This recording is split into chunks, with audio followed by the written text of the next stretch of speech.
From about 1750 to 1900, massive empires were expanding all over the world, just swallowing up huge chunks of land.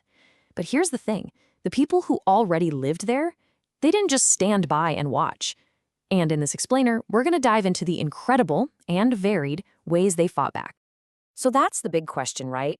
But before we get to the how, we gotta understand the why. What was it that lit the fuse for so much resistance on pretty much every single continent? Let's take a look.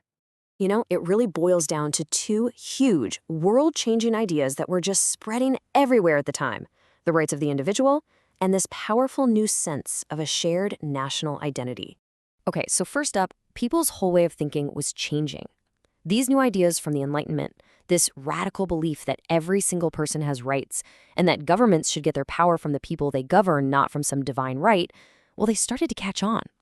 And this made a lot of people look at these foreign rulers and start asking, hey, who said you get to be in charge here?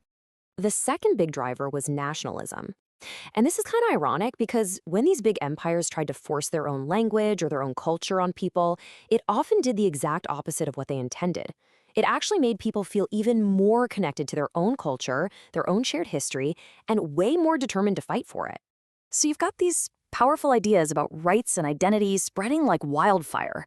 It's really no surprise that a lot of people decided the only way to respond was to fight back directly, with weapons. And amazing leaders started popping up all over the world to challenge these empires head on.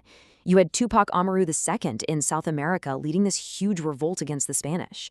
In West Africa, there was Samori Touré, who fought this brilliant, drawn-out guerrilla war against the French. And in what's now Ghana, the Queen Mother, Ya Asantewa, rallied the Ashanti people to protect the very symbol of their nation, the sacred golden stool, from being taken by the British.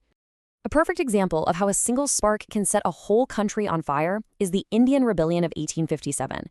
It started with a rumor that new rifle cartridges were greased with pig and cow fat, which is deeply offensive to both Muslim and Hindu soldiers. Well, that rumor sparked a mutiny, and that mutiny just exploded into a massive, full-blown rebellion against British rule. It was eventually, and very brutally, put down. But here's the thing. Fighting back directly wasn't the only option. Some people took a different route. They chose to build their own independent states, a lot of the time right on the edges of these giant empires. And we see this pattern all over the place. In the Balkans, you had countries like Greece and Serbia fighting to break away from the crumbling Ottoman Empire. Over in West Africa, the Sokoto Caliphate emerged as a really powerful, independent Islamic state. And of course, in southern Africa, the legendary Shaka Zulu united his people and forged them into the mighty Zulu kingdom.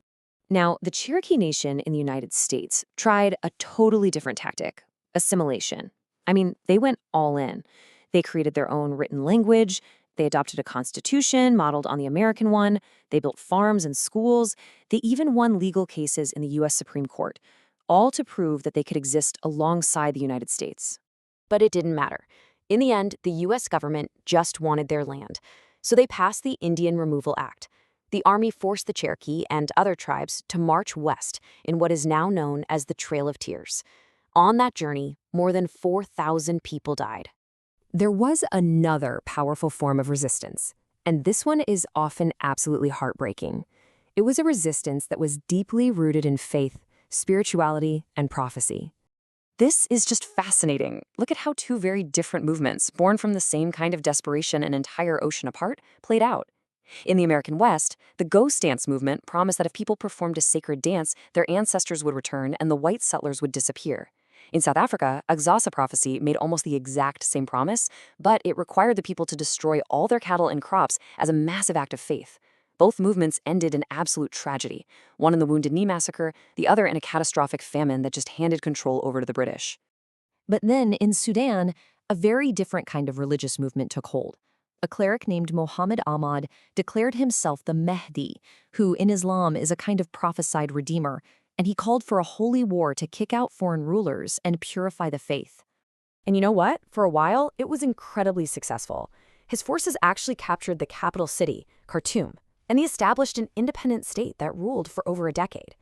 But eventually, in 1898, a British army came back armed with new technology like machine guns, and they just completely crushed the Mahdi state. Okay, so let's pull all these different stories together. What can we learn from all this? What's the big picture here? I think the most important thing to take away is that there was no one-size-fits-all way to resist.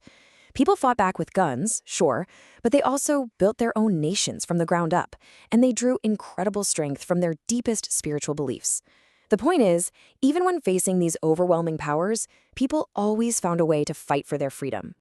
And really, all of these responses, whether it was open warfare or a prophetic dance, were all fueled by the same powerful, basic human ideas, the belief that people have the right to govern themselves and that powerful desire to protect their own identity and way of life.